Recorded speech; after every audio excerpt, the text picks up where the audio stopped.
आज़ादी हमें उपहार में नहीं मिली है, इसके लिए एक लंबी यात्रा करनी पड़ी है, आज़ादी की यात्रा। इस यात्रा में हजारों लाखों लोगों ने अपनी जान की कुर्बानी दी। 1919 जलियांवाला बाग। आज हमारी बैसाखी का दिन है, लेकिन पूरा पंजाब बैसाखी नहीं मनाएगा। हम सब बैसाखी नहीं मनाएंगे।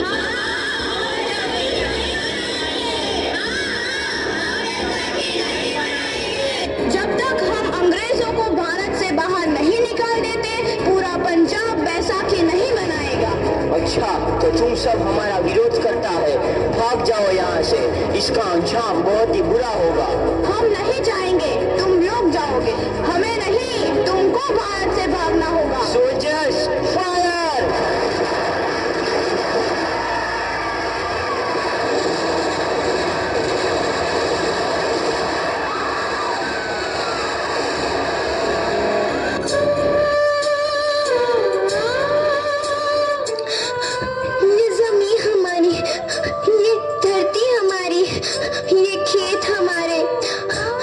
थोड़ी देर पहले हमारी ये फसलें लहरा रही थी, पर इन अंग्रेजों ने हमारी फसलें बर्बाद कर दी। इन अंग्रेजों ने एक ही झटके में इन सब फसलों को काट दिया। अंग्रेजों, तुम्हारे इस अत्याचार से हम डरेंगे नहीं, इस अत्याचार का बदला लेकर रहेंगे, हम आजादी लेकर रहेंगे। जलियांवाला बाग हर हिंदुस्तानी की आंख नम कर गया। इस कांड में कितने मासूमों की आहुति चढ़ गई, इतनी हैवानियत से इंसानियत कत्ल कर दी गई। जलियांवाला बाग के हत्याकांड ने आजादी की आग में घी देने का काम किया। मासूम औरतों, बच्चों की दर्द भरी चीखें और सिसकियां इनकलाब का गूंज बनकर उभरी।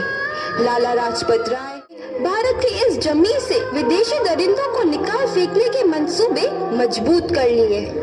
8 अप्रैल 1929 लाला लाजपत राय के नेतृत्व में साइमन कमीशन के खिलाफ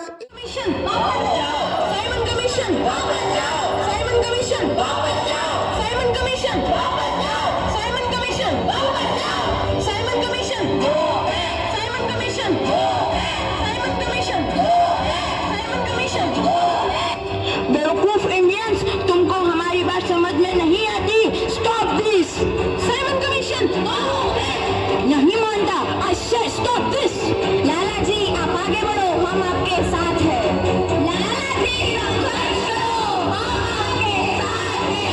लाला जी, संघर्ष करो, हम आपके साथ हैं। लाठी चार्ज करो।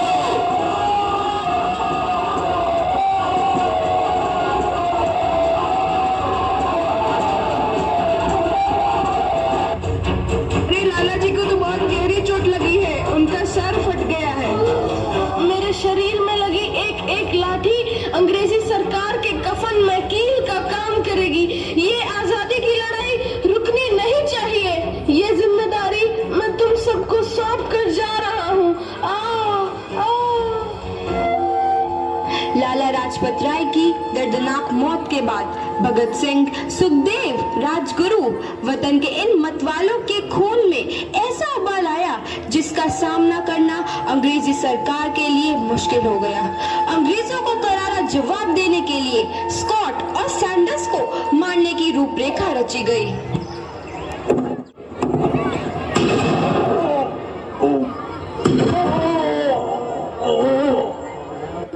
सैंडर्स मारा गया। चारों तरफ तहलका मचा था। दीवारों पर लिखा था, लाला जी की मौत का बदला ले लिया गया है। भगत सिंह समेत सभी वहां से फरार हो गए। 8 अप्रैल 1929 दिल्ली में ब्रिटिश सरकार की सेंट्रल लेजिस्लेटिव असेंबली की बैठक में 2 बम धमाके की आवाज सुनाई दी।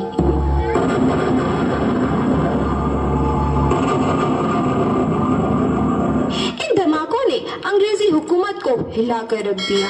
इस घटना को अंजाम देने वाले राजगुरु मुलजिम सुखदेव को दफा 121 और दफा 302 के तहत ये अदालत तीनों को मुजरिम करार देती है और इस गुस्ताखी के लिए ये अदालत इन सरफरोशी की तमन्ना अब हमारे दिल में है, देखना है जोर कितना बाजुए कातिल में है।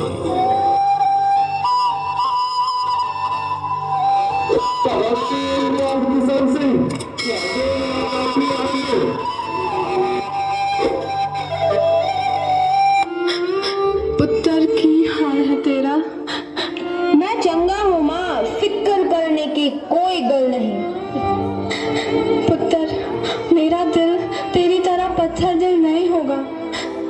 तेरी ये गला सुन के मेरा कलेजा फटे जा रहा है। माँ, मेरा दिल कोई पत्थर जैसा नहीं है, एक वतन परस्त का दिल है जो मेरे देश प्रेम के जज्बे को ताकत देता है। बेटा, मेरा लाल।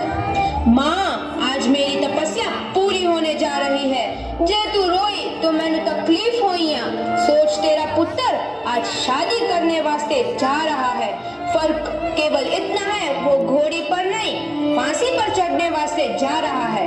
आज तू क्रांतिकारी की माँ है, कल तू एक शहीद की माँ होगी। माँ, पुत्र, भगत, तू इतनी छोटी उम्र में हम सबको छोड़ के चला जाएगा? तूने जिंदगी में देखा ही क्या है पुत्र? मैंने अपनी माँ देखी है, जिसने मुझे एक ही बात बताई है कि बेटे, अपने देश के लिए एक बार मरना 100 बार जन्म लेने के बराबर होता है। अच्छा माँ, अब आशीर्वाद दे, आखिरी बार विदाई लेने का समय आ गया है। भगत, मेरे लाल।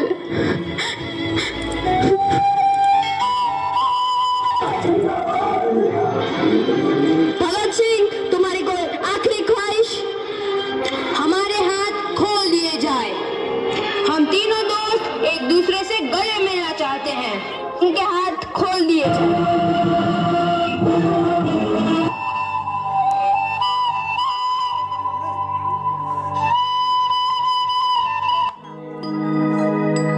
कर चले हम फिदा जानो तन साथियों, अब तुम्हारे हवाले वतन साथियों।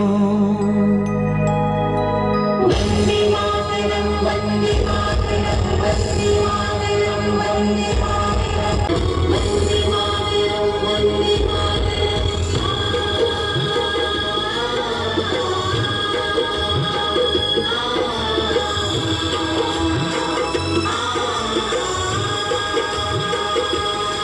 कर चले हो फिदा जानो तन साथियों, अब तुम्हारे हवाले वतन साथियों। कर चले हो फिदा जानो तन साथियों, अब तुम्हारे हवाले वतन साथियों।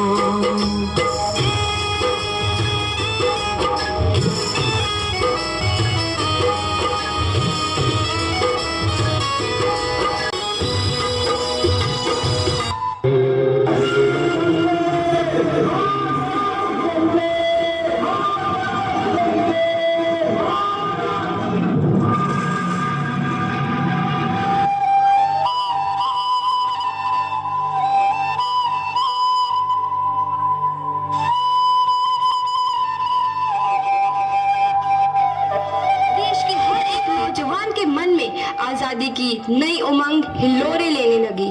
अंग्रेजों भारत छोड़ो का नारा जोर पकड़ रहा था। सबने एक आजाद भारत का सपना देखना आरंभ कर दिया था।